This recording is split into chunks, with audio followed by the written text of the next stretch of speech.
What is a Y-DNA chromosome? Copyright disclaimer. Under Title 17 U.S.C. Section 107, allowance is made for fair use for purposes such as criticism, comment, news reporting, teaching, scholarship, and research. Fair use is permitted by copyright statute that might otherwise be infringing. Non-profit educational or personal use tips the balance in favor of fair use. As many Americans know, the third president of the United States and author of the Declaration of Independence, Thomas Jefferson, was an important figure in the emergence of early American identity and is considered one of the major founding fathers of the country. And although many today argue over his own personal moral character and ethics, it was a major point of contention even hundreds of years ago, and many spread rumors of Jefferson's ongoing affair with his slave Sally Hemings, and whether he was the father of her 6 children, an act which would have been highly frowned upon even in the 18th century. Centuries later, in 1998, it has seemingly been proven through DNA tests that Jefferson was indeed the biological father of Hemings' children, despite the fact that there were no viable biological samples of the deceased president in existence. So how did they do it? When it comes to human genetics, perhaps the best way to determine hypodescent or common ancestry in individuals and population clusters is through a specific genetic marker known as a haplogroup. Haplogroups are a common way for geneticists, archaeologists, and historians to make conclusions over the origins, exchange, and evolution of people groups all over the world, and you may have heard me mention them in videos from time to time for the past year, but unless you knew beforehand, information on haplogroups may just cause confusion and misinformation for many viewers. Therefore, I've created this video to better give an understanding of how haplogroups relate to genetics, race, ethnicity, community, and other aspects of humanity that paint such a beautiful picture of the history and diversity of our planet. For as long as can be traced back, all females carry a maternal haplogroup inherited from their mother, while males carry both a maternal and paternal haplogroup, seeing how men have an X and Y chromosome. The paternal haplogroup inherited by the father is known as the Y haplogroup from the Y chromosome, while the maternal haplogroup is inherited from mitochondrial DNA and is thus referred to as the mtDNA. Because of historical patterns of migration and the nature of male-female relationships for most of human history, generally speaking, paternal haplogroups are better studied, understood, and mapped out, although this doesn't make maternal lineage irrelevant or any less interesting. For this reason, haplogroups will only survive to the next generation if they're passed on to their offspring of the same sex through the X or Y chromosomes. Now, you may not necessarily ever have an offspring that is the same gender as yourself, in which case your specific haplogroup would die with either you or your child, but at least one of your parents sure did, as with one of their parents and grandparents and great-grandparents and so on, back to the genesis of the human species. Barring genetic mutations, if you're a male, it's an absolute certainty that you will share the same paternal haplogroup with your father, all of your biological brothers born of the same father, all of your paternal uncles, any paternal male cousins born to your uncle, and of course your paternal grandfather, his father, and so on, and all biological male children of yours will share your paternal haplogroup. Similarly, barring genetic mutation, regardless of gender, you will share the same maternal haplogroup with your mother, all of your biological siblings born to the same mother, all of your maternal aunts and uncles, any maternal cousins born to your aunt, as well as your maternal grandmother, her mother, and so on. And if you are female, then all biological children of yours will share your maternal haplogroup, although only your female children will pass it on to their offspring. Now, you may be wondering, how did the first haplogroups form? What is the criteria for categorizing various haplogroups? How and why did the haplogroups we see today become scattered across the planet?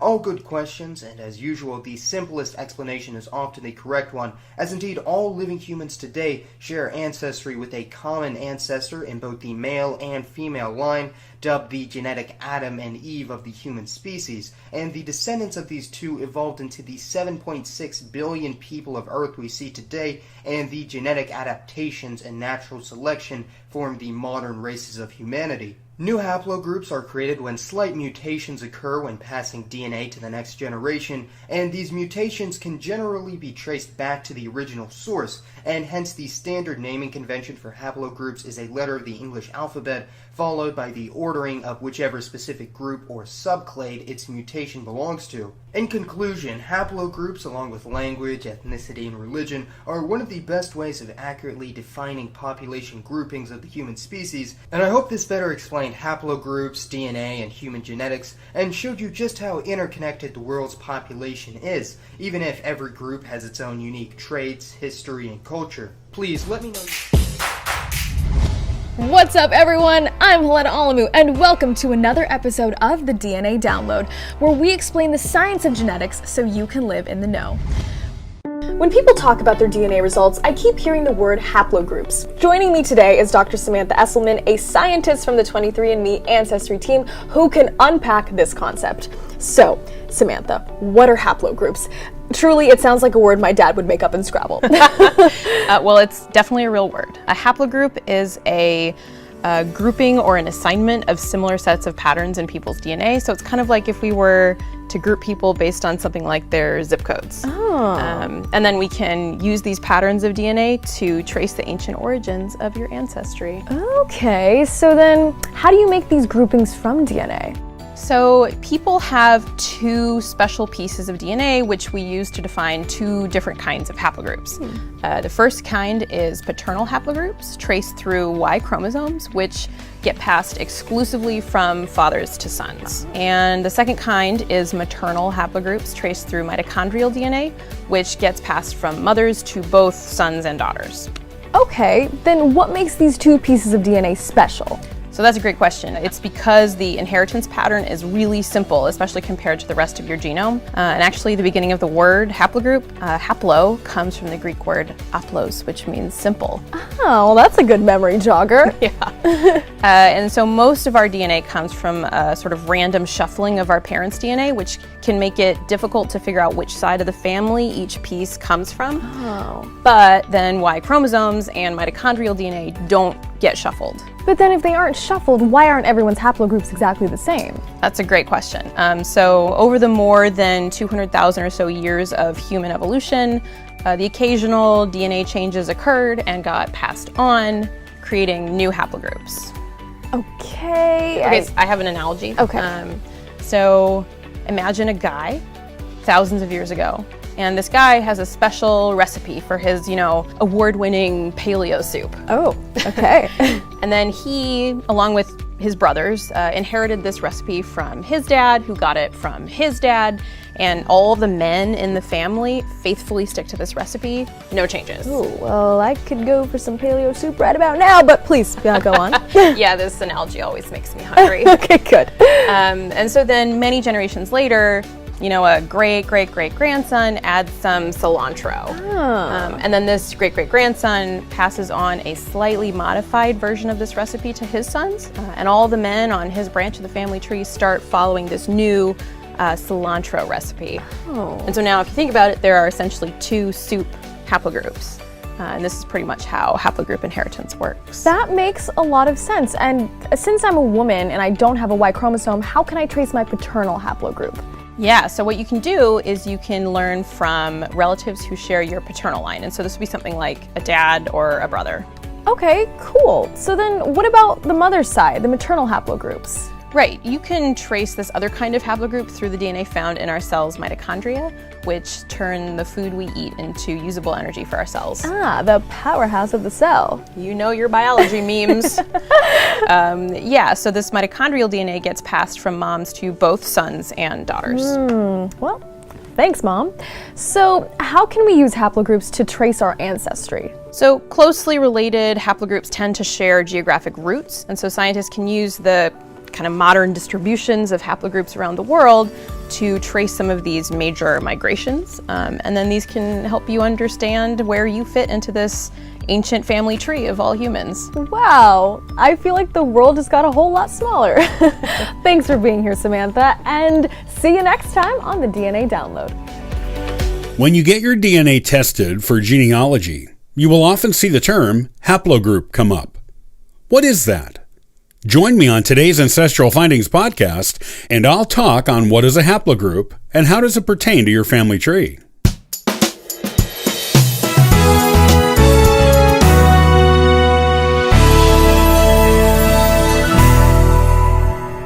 If you get your DNA tested, chances are you will come across the term haplogroup. What is a haplogroup, and how does it pertain to your family history?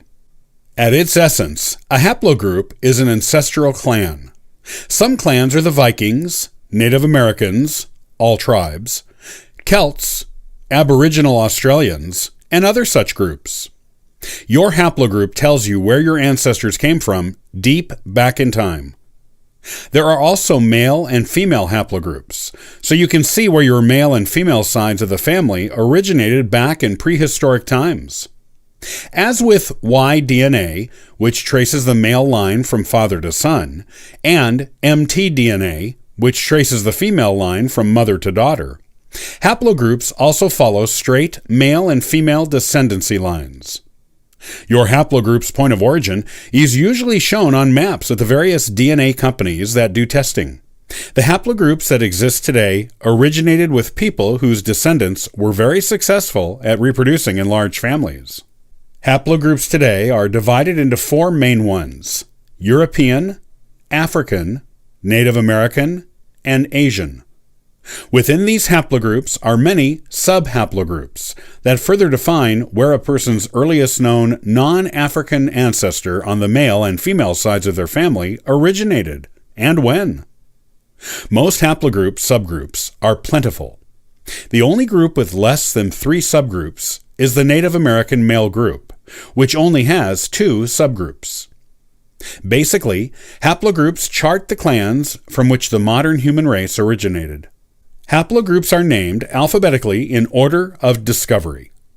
The subgroups of haplogroups are named with letter and number combinations, indicating where and when in time they were discovered, which main haplogroup they descended from, and sometimes even the very specific small geographical area where their earliest members lived. The more letters and numbers in your haplogroup's subgroup, the more likely you are to be able to pinpoint an exact region, and maybe even a county or town. Some haplogroup subgroups can even be traced back to named individuals if the mutation that created them originated in the more recent past. For example, the infamous Celt, Niall, of the 9 hostages, is known to be the originator of a subgroup of a haplogroup within the past 1500 years. And some people can use their subgroup to prove their descent from him. Right now, haplogroups are the only way to trace your family tree back to the time before surnames were invented. You can take your last known ancestor in a particular direct male or direct female line and connect them to a larger clan in the more distant past, knowing that their ancestors, the ones you can't identify and trace, wound back through time to the time and place where the known ancestor's haplogroup and subgroup originated.